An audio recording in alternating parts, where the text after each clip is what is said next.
Hello, hello, world, and welcome to another episode of the Colombian Cat Woman podcast.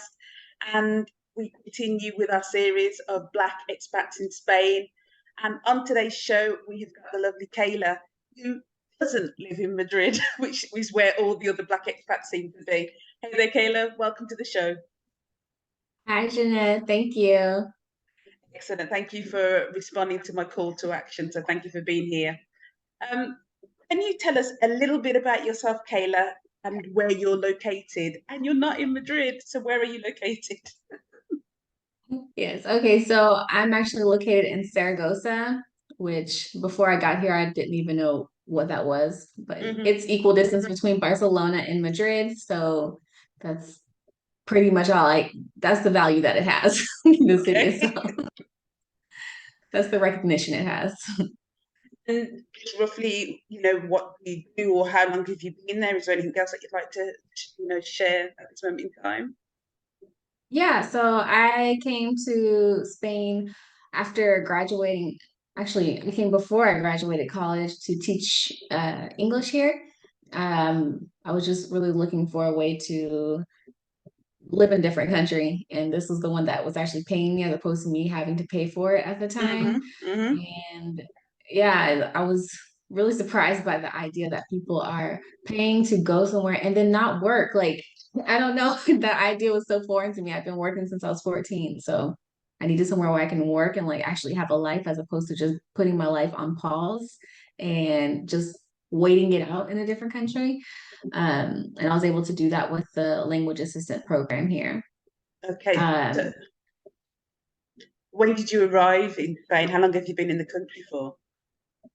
I've been here since 2016, so 6 years. Wow. Okay. Okay. So, how long ago was it that you were working as a teaching assistant or in the education sector, and kind of how, when did you transition away from that? So so I started 2016 and 2020 was my last year working as a language assistant. So that was 2019 to 2020 was the school year that I finished up in. I actually didn't even finish my application process for that year because I was intending to start my business that school year and just kind of go out on a limb and not do the program. Hmm. But they still ended up assigning me to a position, and it happened to be like right next to my house. Like I can hear the school bells from my house, and I was just like, well, Might as that's well. yeah, it's just kind of easy money after you've been doing it for I guess it was 4 years at that point. Um, and so I just went ahead and took the position since it was placed in front of me, even though I tried to deny it. Sometimes I just Hmm. feel like you gotta go with fate. So I feel like that's worked for me so far. So I just took it and it did work out because then, I quit my job that I had. I was working for a company based out of Texas, and I quit that job so I could start my business in February of 2020. And we all know what happened in March of 2020. Hmm. So having that income of the school, the language assistant was really, really useful. So fate was working in my favor. Okay, perfect. So the universe basically had your back and Yeah, protected for sure. you. So did you basically start in Zaragoza and you just stayed there? Is that what happened? Yeah, I got placed here in Saragossa and I didn't have like any specific requirements on where I ended up.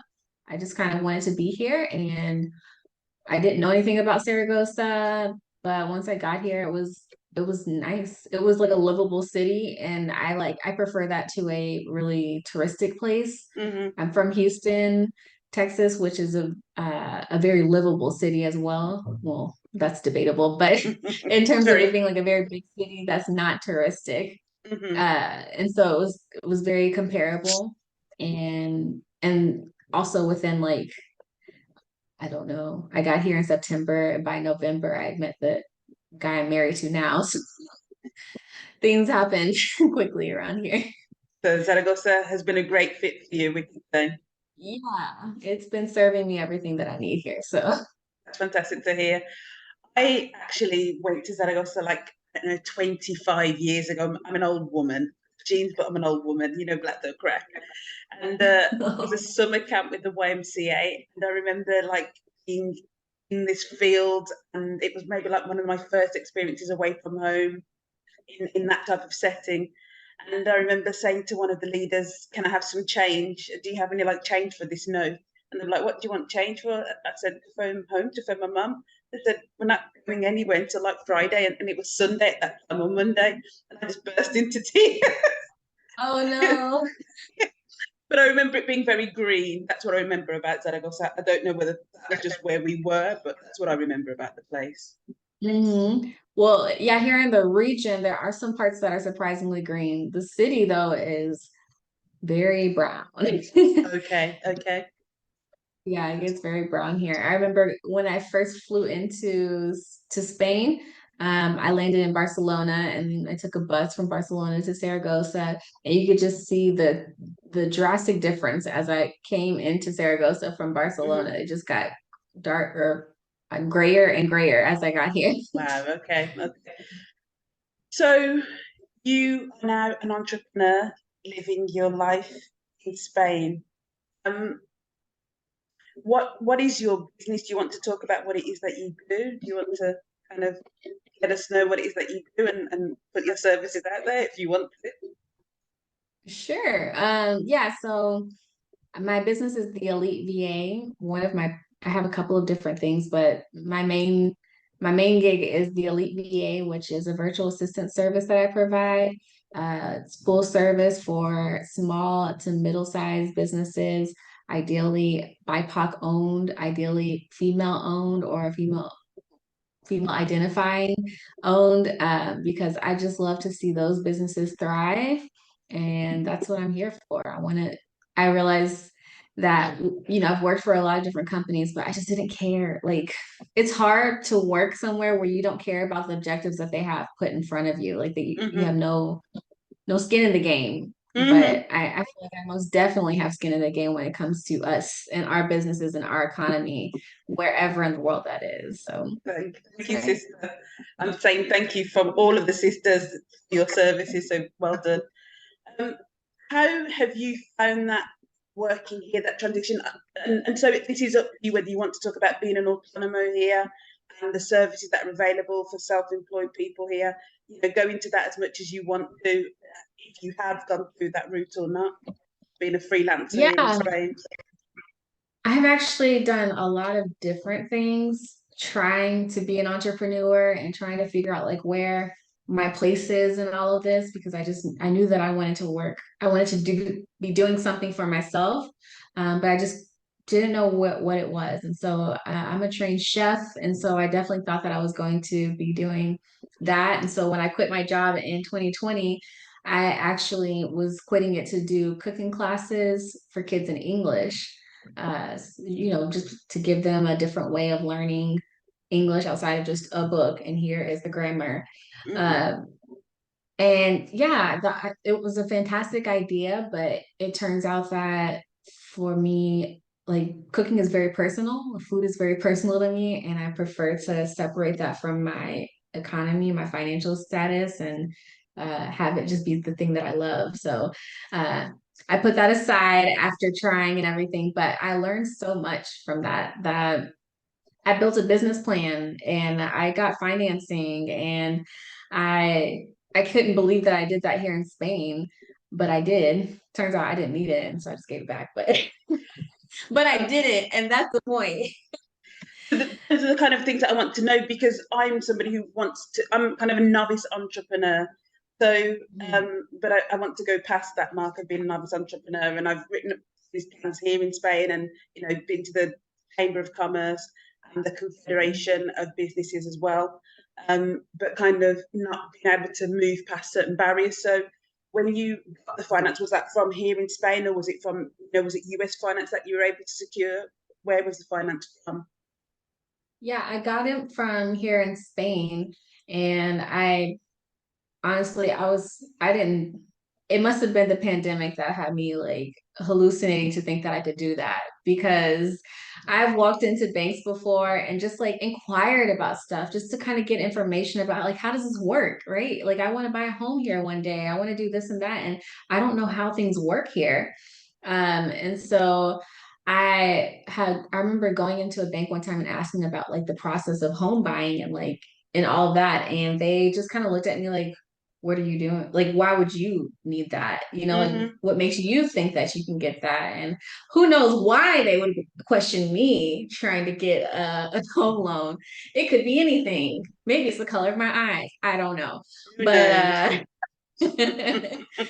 but yeah, so you know, it's just not a welcoming environment when I feel like anytime I've tried to speak to people in Spain about Spanish people, I should say, because when I try and speak to expats or you know people from different places, that it's a different story. But yeah, when I've tried to like infiltrate the system, like it just feels like it's rejecting me pretty hard in a lot of ways. I know I'm not the only one on that. I submitted the business plan to La Caixa. So I'm based in the Canary Islands. I'm based in Gran Canaria, and I went through the process of the certificate of viability for a business idea that I wanted to Yeah. submit. I wanted to start. And here in Gran Canaria, they only work with to offer micro loans. They only work with La Caixa Bank, and so I submitted the loan, not the loan application, business plan for the plan to be reviewed. And my application at that stage was denied because we were still going through the pandemic. So I basically hit a brick wall, and I just feel as though I haven't been able to move past that. So that's great that you were able to secure funding and you didn't really go looking for it by the sounds of what you said. Is that right? Yeah, I just started with a business plan. I had reached out to a banker, and the thing is like they want to get like when they give you money, they get money. And so I think that it has to be, I know it's not all mindset, and so I would never be so audacious to say like it's just your mindset. No, it's not that. Like this system is not built for us to thrive here. But we still have to go in thinking that it's going to happen. We have to move through any system, right, that we're in Mm-hmm. with the confidence and the audacity to actually believe that we got it and that we can make it happen. And so I just kind of did that. I did my business plan. I reached out to this banker and she told me to uh she told me to do these steps or whatever. I did do it over the phone, so I don't know if that had any impact on her initial interaction with me. I don't know, but then I just did the business plan, and my business plan was probably more elaborate than most of the business plans that she receives. Um, that was my impression from her reaction to my business plan. I did a full blown business plan. Everything that I could possibly think of was in there. And I got approved for a smaller amount than what I needed, which in hindsight, that's fantastic. Gave Mm-hmm. me just experience. But I just did it and I turned in the paperwork and I got accepted, or yeah, I got accepted. And if it hadn't, in the cases, the way that I think about it is just like if I don't get accepted for these sorts of things when I put myself out there, I just have to do it again. Like somebody's gonna say yes. Like we've all tried to get a bank account here in Spain, right? We know how it goes. You just keep trying until somebody gets you the bank account, right? The bank account wasn't the problem for me, to be fair. When I landed, my situation was very different.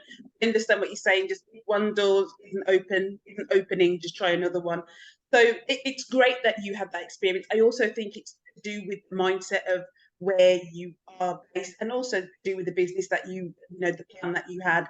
So maybe your business was related to a different field, and mine was related to tourism. And I live on an island basically that lives off of tourism, and we were in the midst of the pandemic and things were like not moving. But it's a very different process also in terms of what you're saying. So mine had to go through the advisor in the bank here, La Caixa Bank, because that's the way that it works here. So I went to the Confederation, I did the business plan, we did all the numbers. I've never done that in my life, and it was so great to do it, to run the numbers and to understand how much you need to make, how much you need to sell, how much you need to break even, and then how much you can make, and then how much you need to make, year on year. And I'd never done that before as a novice entrepreneur, but running through the numbers has been a great learning curve for me. And then getting that certificate, handing over the plan with the certificate with all the numbers, the 5-year financial plan. And from here went off to the main office, maybe on the mainland is where that would have been. And then they then assessed the application, at that stage, and whether it then goes further. And so maybe it's to do with, the factors that I've just mentioned, that you're on the mainland, also the fact that your business idea was probably not tourism related during the midst of the pandemic. It seems as though you had closeness of who you were dealing with, and they kind of were like, maybe it was a different type of product as well, a different type of loan application. But they were able to say, yes or no, where mine went through different stages. So it was harder to kind of get that contact with whoever was making that assessment. But it's great that you had a positive experience. I want to talk about love and relationships and friendships. So we're going to put it all in the one. You found your now husband, and I know that I've seen the pictures, but I just want to confirm your husband is black. Is that correct? He is what? Black. Yes, he is. He's from Colombia. Okay. So, did you go out dating, looking for love here in Spain? Were you out there dating?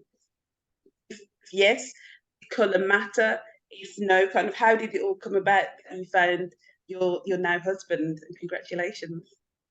Thank you. So I was very comfortable being very single before I got here, and I was just living it up. Like I just like having a king size bed and just being able to splay out on it there's nothing like it, right? And once you get comfortable with it, like it's hard to think about making efforts to occupy space in your bed. Or at least for me it was. So I really wasn't concerned about that at all. I came here and my whole I can't speak. Hold on, let me try again. My whole state of mind was like, oh my God, how am I going to survive here? You're kind of just coming out here blind, Keila. What are you doing? But after I got settled, for the first time in a long time, I actually felt it just occurred to me. I was like, okay, I'm ready to date now. Like, and it was surprising because I hadn't been at all before. It's just like, no, that doesn't sound like fun. But yeah, I went on. I don't know. I feel like when I tell a story, some people will hate me. I'm sorry. Don't apologize. You're about to say I went on 2 dates and found my husband. Is that what you're about to say? Yeah. I think I was on Tinder. I'm pretty sure it was Tinder at the time, and maybe I went on dates with maybe 3 different guys, and then I think I went on a couple of dates with a couple of them or whatever, and I mean they were nice guys, but just no, they were no's for me. And I was going back from Tenerife. I was reading in Tenerife. I was reading Half of a Yellow Sun, which is not a love story, mind you, but there was like Chimamanda Ngozi. Oh God, she's incredible. Chimamanda, everything she writes, like I'll gobble it up. I love it. Everything that comes out of her mouth is perfect. Yeah, she speaks in poetry. Like I don't understand. Anyways, so we should have a podcast just about her. But yeah, I was reading it, and there's like a love story, or I can't even call it a love story. Like that whole relationship story in that book it's all a mess. But she was describing the feelings of love at some point while I was sitting on the beach in Tenerife, and I was just like, dang, I want that. I want that feeling. And so some guy that I had seen I got back on Tinder while I was there. And I ended up getting into my messages, and I was like, oh, what happened to that guy? You kind of like lose track sometimes of who you've spoken to, who you haven't. And sometimes they just kind of fall off. And so there was this guy on there that was like, he was cute. What happened to him? And I messaged him on my way back from Tenerife, and we set up a date for like that week. And I was nervous as I was walking up to Plaza España to meet him, which was so weird. Like I was like trembling, nervous, and I didn't know why. And then I knew why, of course. Something big was about to happen. So wow. So did you have a criteria in terms of the guys that you were looking for? Were you open to, white and everything else in between, or were you only looking for, black guys? Were you open to love in every sense of the word? Yeah, I was open. I've dated a lot of Hispanic guys. I can't say I've dated guys of all different backgrounds. I dated a lot of Hispanic guys, back in Texas. And so I was open. I didn't have any like qualms with the idea of dating a Spanish guy. And at that time, I didn't even have the concept of like Spanish being white as opposed to it not being Latino, which are very different things. Now, it just never occurred Culturally, yeah. to me. Mm-hmm. Yeah, but it would not have been the same as my experiences dating Latinos, having or dating a Spanish guy, not at all. And so I was open because I really didn't know what I was getting myself into. Honestly, in hindsight, I'm glad of the choices that I've made. Because, as we've gone through these years, there's been times things have gotten hard in the United States and racially and all that stuff. And even though I'm here, I'm feeling it, I'm struggling with it as well. And I cannot imagine having done that with someone who I hadn't kind of like screened for that subject matter beforehand. Mm-hmm. And in 2016, I would not have screened. I would not have been asking those same hard questions of the person I'm dating. And my husband, like, he's from a different country. He has a different culture. And so there's a lot of things that we do match up on, but there's a lot of things that we don't understand from one another. And I've had to learn about his culture and his perspective, and he's had to learn about mine. And so it's not like we haven't had to do the work. That has not been the case. That's any relationship, I imagine. What part Yeah. of Colombia is your husband from? Which country is that? No, what part of Colombia is your husband from? I'm not sure what's going on there. What part? From Buenaventura, which is I don't know close to what. Cali. Yeah. Okay, Yeah. that's okay. That's a hot spot for a number of different reasons, but a great part of Colombia. Colombia's an incredible country. Have you been to Cali? I've been to Cali, but I didn't go up to Choco or to that side. I didn't go over there. Yeah. Um, government warnings at the time. The UK government was like, "Don't go there unless you need to." To that part, it's a bit of a hotspot for the fact that it's an entry point into the country. But I'd love to go there, and people go there to do the whale watching as well in that part of Uh-huh. Colombia. So that's kind of what it's also famous for. And there's a lot of big movement happening in Spain in terms of like pro blackness, and it's coming out from there, and also from the Mhm. Caribbean coast of Colombia. So I love that country. It's an incredible country, is what I have to say there. I had an inkling that you might have an affinity for Colombia, but what it could have been that clued me in. I am the Colombian Cat Woman. That's the name that I go by because I lived in Colombia. I lived on the Caribbean coast. I lived in Cartagena, and so whilst there, I then went there with the intention of adopting human beings, children. Left Colombia with 4 cats. It just life is like that sometimes, and I still have 3 of them. So I am the Colombian Cat Woman for that reason. So yeah, I'm familiar with some parts of Colombia, but it's a huge country, and there's so much Yeah, to do and to see. So have you yeah, had chance to connect with the country? yeah. Sorry if you can hear any background noise here. Got a Okay. little crying baby here. Okay. Congratulations on that as well. Have you been to Colombia? Have you had a chance to go there? Yeah, actually, I had an affinity for Colombia myself before I even met my husband. It was the first country that I traveled to outside of the Okay. United States. My best friend is Colombian, and so I had the honor of going with her to Colombia. Like it had been years since she'd been back. It was her first time going back since she moved to the United States as a child, and that's just such an honor. And I don't know if people really understand the depth of that, but or the breadth of that, because she's going back to her home and she invited me along with her, and I got to stay in her family's homes, her tias and tios and abuelas. And it was just an emotional experience for her of what she was experiencing, and Share she that with invited me you. in. Wow, that's huge. That's huge. So I'm assuming that you speak Spanish. Would that be fair to say? Yeah, definitely. Do you learn it before you left the States, or how did you learn Spanish? Where did you learn it?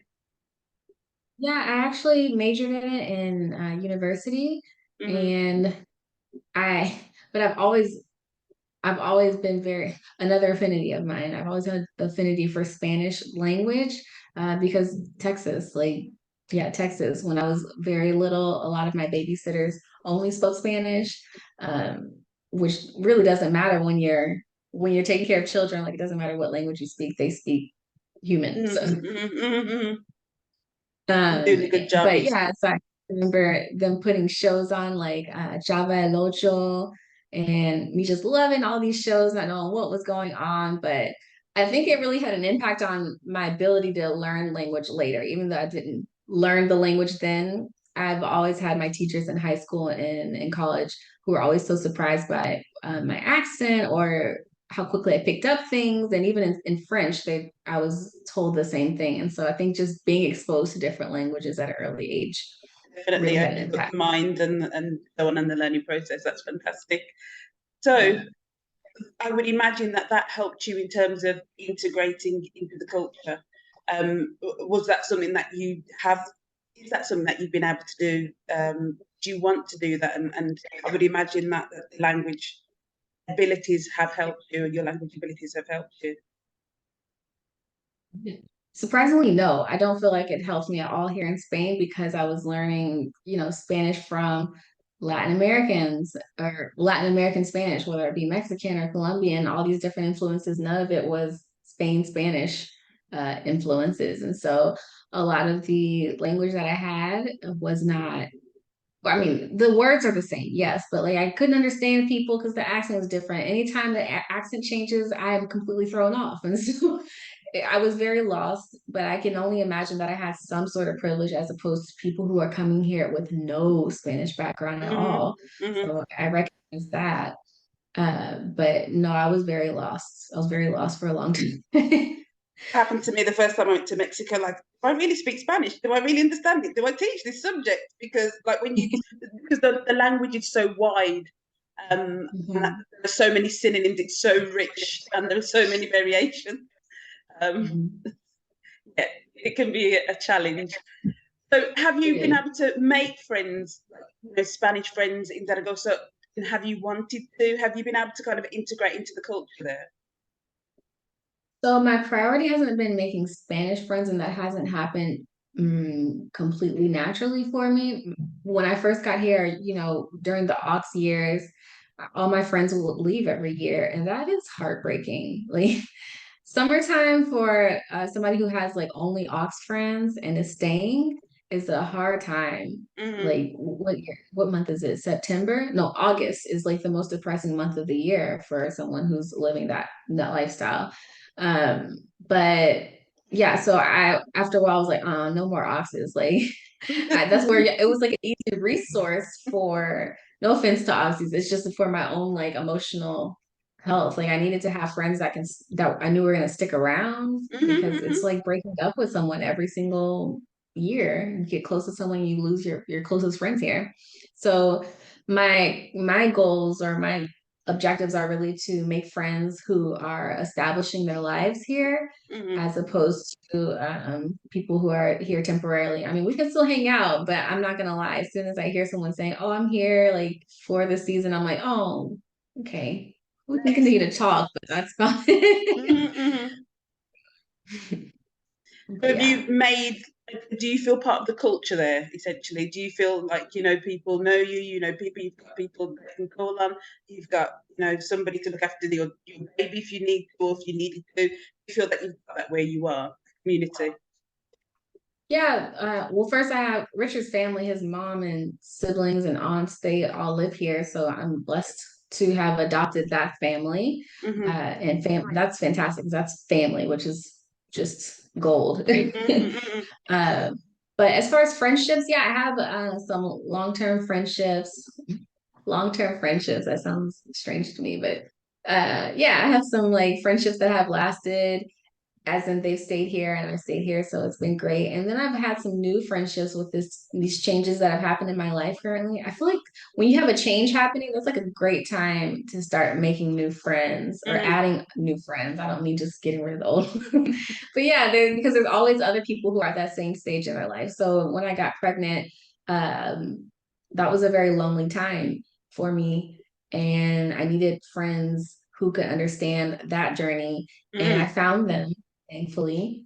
And yeah, that's the whole addition to my community that I've had here. And but all of them, I'm trying to think of all my friends, like the demographic is mostly expat from all over the world, which I love. I love that so much. There's just Okay. something that diversity just does for my soul. So Definitely, and for the mind as well. So, how was your experience being pregnant in Spain, having a child in Spain, registering and the whole of that? How was your pregnancy in Spain? oh, it was confusing and it was difficult and just nerve-wracking. Because being pregnant, I think, is nerve-wracking in general, I doing can it, imagine. and you're just kind of going into it blind. And you can have your mom and your grandma who've done it, but they haven't done it today. Hmm. So that's always going to be difficult. But yeah, just being here and the communication styles here are so different. And dealing with the medical system here is a lot. Their communication, they just don't have any like bedside manner from my experience, which is not okay. Like when you're dealing with people's health, you're telling them about what's going to happen to their future child, or their bodies or their lives. Like there should definitely be more tact in that. So I was definitely pushed into or I was, how did I say it? My doctor was like insisting that I was going to have a C-section from the time I was 6 months pregnant. Okay. And I'm for sorry, not no other six. reason other than convenience, was it? Or were there like, medical reasons as to why it would have been beneficial to have had a C-section? Was it Yeah, more convenient to so them, or? yeah, we can get into it all. This is information. I've actually like recorded a video that I want to put on YouTube about this because I want to share it, but I just hate editing videos and like YouTube is just not my jam. So look, this is perfect. Thank you. I feel like people need to know this information because I was looking for it. I was on YouTube trying to find other expats who have gone through something like this in here, and I found one woman, and I wish I knew her name right now, but she doesn't. I don't think she still posts. But the post that she did, even though it wasn't like a long-term thing that she was posting all the time or she continued to do, but they were so valuable to me. So Hmm. Hmm. maybe I just thank you to her if she ever ends up listening to this. I'm sure she knows that she's the only person who had anything back in 2021. So, uh, but my experience, yeah, what were we talking about? Oh, so I was 6 weeks. I said 6 months, but at 6 weeks pregnant, they were already telling me that I was going to have a C-section, which is just so, it's too early. It's just too early to have that sort of confidence about me having to go through an extreme procedure in order to give birth, which I wanted to do vaginally, and I wanted to do without drugs, but then I had a contraction, and I was like, oh, never mind. um, With the drugs. yeah, but yeah, so that because I have fibroids, which are very common, specifically very common in women of African descent, right? Yeah, And if they're you very haven't had children common. before, Yeah, it's difficult and it can cause a lot of problems. And it's a lot of times it's just about the physical state of them as opposed to the fibroid itself isn't cancerous or anything like that. It's just that where it is can cause problems with with your reproduction. hmm, And so I was just worried about my baby being able to survive and all of that. And she just wasn't making me feel any more confident about that at all. were you and are you were you in the public health system or private health system? So I was in because I was such an anxious pregnant woman, I was in both. I wanted to get two opinions to see what was happening. Hmm. Um, and the private is the one that was pushing me to the C-section. And Okay, the actually, cha-ching, ching, statistically, ching. maybe, yeah. And Okay. statistically, they do have higher numbers, slightly higher numbers of C-section or intervention during pregnancy or birth than the public. So that was interesting. Okay. Um, And how was the actual, like, other than being hugely traumatic experience, I would imagine, but did you go with the private or the public for the birth of your child? And how was that experience? Did you feel better on the day? Was it like, okay, did you get what you need when were you treated well? Were you happy? Yeah, so because I was getting such like negative response so early on, and not to say a C-section is negative, it's just, I mean, it's an invasive procedure and it's not Who the wants one? go-to. Everybody wants one. Yeah, yeah, and so I don't want anyone who gets a C-section or has to get a C-section or decides to get a C-section to feel any judgment at all. That is to each one of us to decide or to have to make those decisions. But I did not want that. I did not want that as my first option. And so I got a doula. I got a doula, Okay. and she just helped me kind of like understand what was going on, like what the system's like. A lot of my questions are, am I asking too much? Like, is this not okay to ask here? And Mm-hmm. so, and she validated my feelings and my concerns a lot because she was just saying, no, as a Spanish woman, she was a Spanish woman, which actually was very useful. She told me, no, we have these same complaints here, that we are experiencing uh, all of these same problems that you're talking about. You are not alone. It is, even though it might be exacerbated because of you being a foreigner or because of you being Black or whatever those other things are, but it is happening to Spanish people as well. And so don't feel that. Uh, don't feel that that you're all alone in this struggle. So that was really great. And she gave me a lot of information. So by the time that I got to birth, I felt very confident. And I went with public healthcare. Private was telling me that I had to go public because they were assuming that I was going to have a C-section or I was going to have complications. And because of that, they said that they wouldn't have the people on staff to help me. And I'm just like, what kind of hospital doesn't have What people are you on paying staff for? to? What on earth are you paying for if you're paying for private healthcare and they're like, well, we don't really Exactly. want you for this, but we want you for that. They want to Yeah. choose. It was really bizarre, and I still don't have a full comprehension of what she was trying to say to me. Not that I didn't understand the words, it's just I don't understand the concept of why you would not be able to, like, if I am having a C-section or there's an emergency, if you are a hospital, you should always be prepared for that, not just, oh, we'll send you off to public. I don't understand. Were they said that they didn't have the facilities if like something were to occur? Was it like that, or just like they couldn't be bothered? If it wasn't the way that they wanted it, they weren't interested. Was it more like that? Well, they wouldn't say that, but they were saying that they wouldn't have the, gosh, I'm terrible with words. And so I'm trying to think of the doctor that deals with blood.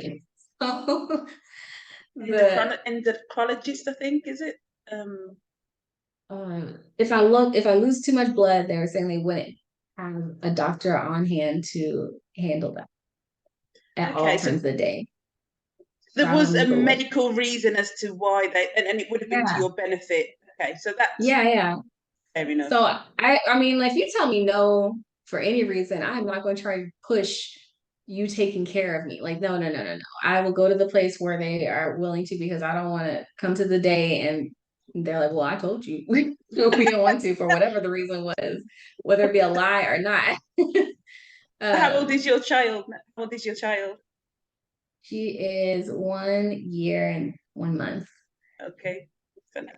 I hate when people are like, oh, she's 17 months, but it really is, like, every month is so valuable at this time.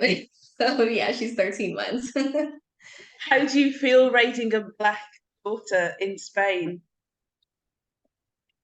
don't know yet. I mean, she's just one, so there's that. She's also surprisingly light. Uh, Me and my husband, you've seen pictures of him, we're both about my color. But he's got such a history, a family history that his dad on his dad's side, he's got like indigenous culture and even European culture, which skipped a generation and passed right along to this generation because her cousin is also very light. So I say that because it's I think I had in my head what it was going to be like or the things I was going to have to combat for her or help her with looking like me. Mm-hmm. But because, we run the gamut in the colors, in the color of our skin and being Black, she's going to have different experiences than I'm going to than I had, or that I would have, or a girl that looks like me would have. So I'm just gonna raise her, and everything that comes our way, we'll just handle it like with grace. And I just want to always remember to try and protect her peace and raise her to be confident and a decent human being. That's all I can hope for, is that she's a decent, self-sufficient human being who's filled with love in her life. And we can just like, you know, fight off anything that tries to get in the way of that. Saying that, do you see yourself continuing to live in Zaragoza in 2 years, in 5 years, in 10 years, in 20 years' time? Is it a good fit for your family? Yeah, I think so. I honestly considered moving to Madrid a lot because I really like the vibes there, especially being an entrepreneur. Like, it just gives me all the energy, and it really is a place that harbors business people. Mm-hmm. Um, in a way that we don't hear. Like, we don't even have, like, I love going to Madrid and just going into a cafe and working. We don't have that in Saragossa, That not yet. culture. Saragossa is slowly but surely always growing and developing. And I've seen that a lot in the past 6 years. So I'm sure in another couple of years I won't be able to say that. But yeah, I've considered moving to Madrid, but there's, I mean, his family's here. Her grandma's here. She's already away from one of her grandmas, my mom, and I hate Mm-hmm. that. I would hate to pull her away from another one because I feel like that's a very valuable relationship Mm-hmm. Mm-hmm. for both. There's just nothing like the joy on a grandma's face when they see their little grandbaby. I couldn't do it. And Colombians, Latinos in particular, they're all about the family. They're all about kind of doing things with the extended family. As you know, somebody lived in Colombia on the Caribbean coast, and you know, you'd see like Mm. 17 family members on the beach all together. It's just what they do of a Saturday or of a Sunday. And in the UK, it's the very opposite. Yeah, in the United States too. I mean, I've got like a big family, but it's not the same. Like Rich, one of his aunts is not his, his parents' siblings or his parents' cousins, direct cousins even. It's like the like from his great grandparents, one of their siblings. It's just like the family tree is gone branched out so far, which is normal, but they all stay in contact in a way that we don't do in the United States. And I'm assuming that's not common in the UK either. In the UK, it's very much in line with the US. How quickly can you get away from your family? How far away can you be from them? And how, when the parents are older, put them in a home or in a care home or something like that, so there's somebody else's responsibility. And it's all of that kind of very egotistical and very selfish culture and mentality, which is very opposite to Latin and other cultures as well, that are all about, the family staying together, living together for good. It's not always good, it's not always great, and for bad. Yeah. Um, so No, yeah. I really have found a lot of value in the values of Latin American culture when it comes to family.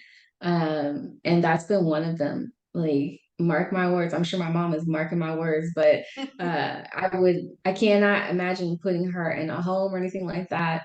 And again, no judgment to anybody who does that, I guess. Like, it depends on the situation, but but I want to work to be able to take care of my parents when they can't take care of themselves anymore now. And that is not something, that is definitely something I got from my experience with Latin American cultures, because it's not that common in not in American culture. So I really appreciate that. But it's also been a challenge. I'll say that. Because yeah, we are all about bootstrapping it, doing it for ourselves, and that sense of community is just not there in the same way. And then, being with someone who everything is like communal. So if you got it, I got it. we've got it. We Yeah. all got it. Yeah. We all got it. We sharing this one piece of bread. And the bed Like, and everything else that goes with it. Yep, that's the yeah. Latin culture. What would you say to maybe like a 20-year-old Black person from the States or from any country that hasn't traveled before, but you're an American, so naturally that's going to be your perspective, and is thinking about moving abroad, moving to Spain? What would you say to somebody in that situation, 20, 21, 22? and thinking about. I would say just do it. Like that's there's so many buts, there's so many blocks mentally, situationally that would tell you this is not what you should be doing. It is not the most intuitive thing to leave where you and probably your ancestors have been forever, or at least the past couple of generations. That's not an easy thing to do. So don't expect it to be easy. But do expect and insist on enjoying all of the moments and taking advantage of all of those moments where you got to learn something, where you got to experience something new, where you embarrass yourself. Like these are all fantastic moments that are going to shape you in a way that you would not have been formed staying where you have always been. So just do it, take advantage of it, and you have to have a positive attitude or else you will succumb to just giving up and going back to what has always been comfortable for you, even if it might not be the best environment for you. Thank you. It sounds as though it's not an issue, but is race and are race relations an issue in Zaragoza, or is it a place where people are quite open-minded and quite well educated and don't say stupid things because they can? Yeah, racism is definitely well and alive here. I keep telling people, Okay. like, we are in the birthplace of colonization here in Europe, right? Like, it started here. They had a meeting and they said, okay, well, you get a piece of this part of Africa. I'm gonna cut this piece off. And then from there, things that just have festered, right? Just in a very, very summarized version of what happens. But with that being said, because the awful things didn't happen so in your face here, people are so willing to just deny its existence. It's an American problem. That's not something that happens here. No, it happens there because it happened here. So the idea that racism doesn't exist is absurd. It On a definitely exists. day-to-day level, your family is black, or makeup of your family sounds as though it's black, living a very black experience in that region, in that city. On a day-to-day level, are there kind of interactions or are there things said, or is it like everybody's cool where we live and there aren't kind of any issues in terms of race relations where we live? Well, in comparison to the type of race, it's just a different type of racism. I have my family, yes, I think they're all black here. I'm trying to think, is there anybody not? They all identify as blacks. uh, but I've got social circles that are not black for sure.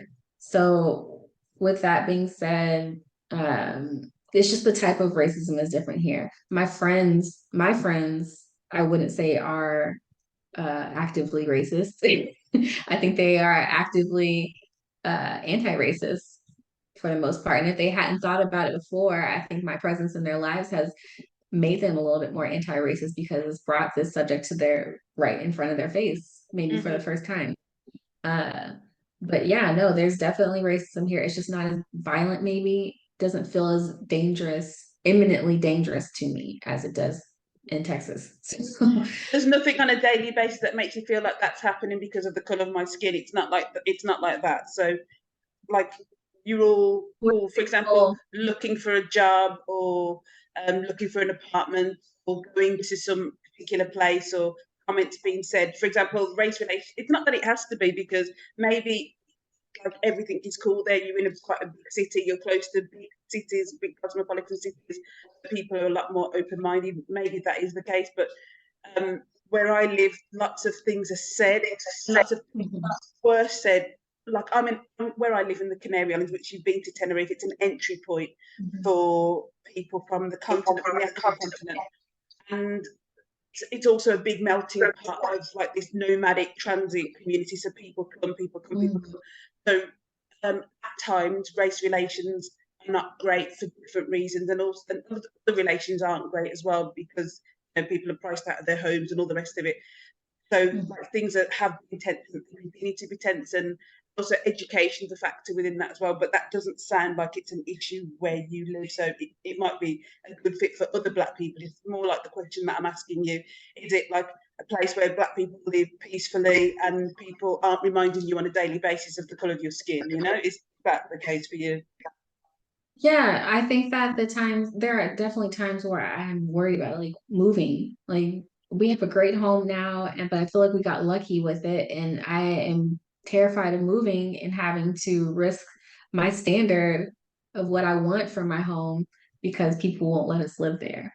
Um, yeah, I definitely feel that. And then, like I said, I want to buy a home and I worry about if they're going to let me buy a home. It sounds crazy to have to say, but I do worry about that. And I do think that there are people who will at least be off put in these when I present myself for these situations, that maybe they don't get a lot of people who look like me requesting, financing uh, or things like that. But I do think that it's a safe place to live. I do think that I'm safe here. That Mm-hmm. is definite. I think it's just a safe city in general, but there are still barriers. There are definitely barriers.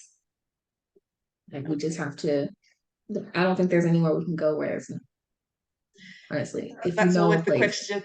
That's why I want to do these interviews for, because it's like where are we living, and life is cool and life is good and we're able to prosper. So when you said yes, I was like so happy, because you don't live in Madrid. It's one thing living in London, living in New York, living in Paris, living in Berlin, and it's another thing living in, like, Zaragoza or other parts of the world where it's not as diverse and cosmopolitan and educated people aren't educated, so it's very different. And so I wanted to kind of, show that somebody is living in a different part of Spain, not rural Spain, because that's not where you are. You're in a big city and close to the capitals, Yeah. and having a great experience, and you're flourishing and you're working, minding your own business and running your own business.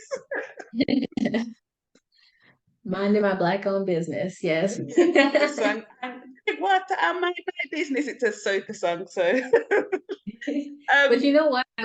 Can I add that I think it's important to recognize that being a Black person in Spain here is not the same experience for all of us, right? We've all got different levels of privilege or different levels or types of struggle. And so a couple of years ago, I did the Black Lives Matter protest here in Saragossa. And that was really the first time that I was really interacting with a lot of other Black people in Saragossa. And they had totally different perspectives than me. They were a little bit more pissed off. And a lot of them were like first generation from African countries here. And so I can't speak for everybody here because I don't want to speak, how do I say that? Okay. I just don't know. I think I might have some privilege that some people in our community do not have. And mhm. so my experience is not everybody's experience here. I think the fact that we call ourselves expats, that alone comes with privilege that, somebody from some other countries are not experiencing. So uh, the experiences that I have as far as racism also come with me being able to say I'm American and all of that, and knowing that gives me a little bit more leeway in different spaces. So It's about recognize, acknowledging the privileges that we have, and I know that I have privilege. I also know that first I'm seen in Gran Canaria. First I'm seen as African and from the African continent, and no matter what I say, sometimes in certain situations, they already have in their mind that I'm from Africa. Today, this morning, I was in a shop in a cafe, and this morning I was Cuban. It depends on who I'm speaking to, but there's never the assumption that I'm from the UK. And yeah. um, it's always like I'm from African country or from a Latin speaking country. And then even when I tell people that I'm from the UK, that like it doesn't resonate with them, because they're so kind of blindsided by what they think a Black person is, and where they, like the Yeah. ideas and the notions. And I'm not saying that we don't have different experiences, because I know that, but that's why I want to talk about them and say, for you, racism doesn't seem to be an issue in Zaragoza. For you, for me here in Gran Canaria, it's a hotbed of like of real shit that's going on because Mhm. of the geographical location of where we are. Um, Mhm. so, which is great. what one negative and two positive things would you say about Spain or about Zaragoza or one negative and two positive things would you say about the country or the city or One negative, one, if I had to say one negative, uh, there's not enough diversity. There's just not. And the way that people think, the way that people live, it's just graduate from college, get a job that you can then retire from.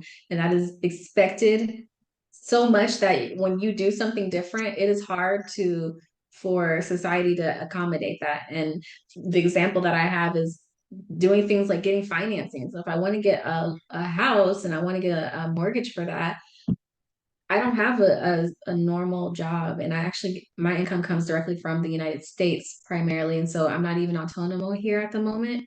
And so it's just, that means that I have to figure out a different way to get that mortgage because they don't even value different forms of income from different places or different forms of working and careers because it's just one set lifestyle is the accepted way of life. So I mean, culturally, yes, there's a lack of diversity, but I think that we could have some different perspectives and embrace a little bit more okay. of different varieties of life.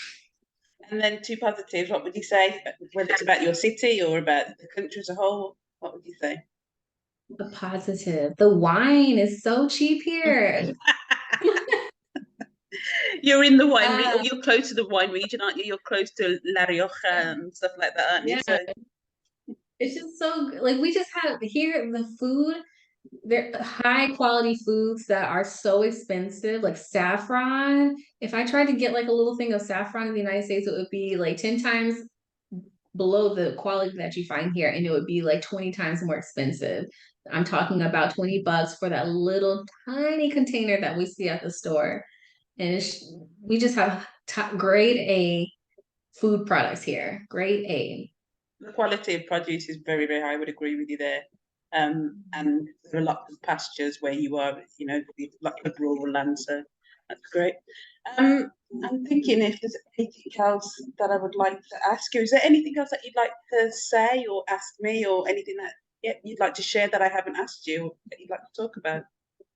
No, I think we covered like my whole life in Spain, really. Everything, business, love life, family. Yeah. I think that anybody who wants to reach out to me to ask me questions, feel free to do so. Where You can can they find me find at, you? Thank you. yeah. Well, I forgot the name of my Instagram because I'm the worst. It's the.elite VA on Instagram. And you can DM me or follow me, and I'm happy to help you guys out however you need, Thank you. or however I can, I should say. That's cool. Do you have anything else, any questions or anything else that you'd like to say? No, I just appreciate you reaching out to me to do this. And I hope that you continue doing these podcasts because they give so much information. I love connecting or feeling connected to the diaspora, whether that be the expat diaspora or the Black diaspora around the world. I love hearing that people are doing awesome things. It's great to be sharing the stories and the journeys. And as I said, I was so happy that, like you said, yes, because as I said, you're in a different part of the country, you're doing something different, and so it's just to shine a light on the fact that there are other ways of doing things, there are other places that we can live and flourish. So thank Yes. you so much for your time. Thank you for your energy and for your honesty. And I wish you all the best. For anyone who would like to share their story, so if you're a Black expat in Spain and you would like to share your story on our series, please reach out to me. Let me know. My name is Jeanette and I'm the Colombian Cat Woman. This series is called Black Expats in Spain. If you'd like to learn Spanish, then by all means reach out to me and I can help you with that as well. Drop me an email, jce101@hotmail.co.uk. Please like, it makes a difference. It's the 21st century. You've got to share, subscribe, and the word out there. So I think that's it from me. Follow me on Insta. I am the daughter of Angela. Thank you very much, Keila, for your time, your energy, and goodbye. Over and out from the Colombian Cat Woman. Thank you so much. It's Bye been an bye. honor.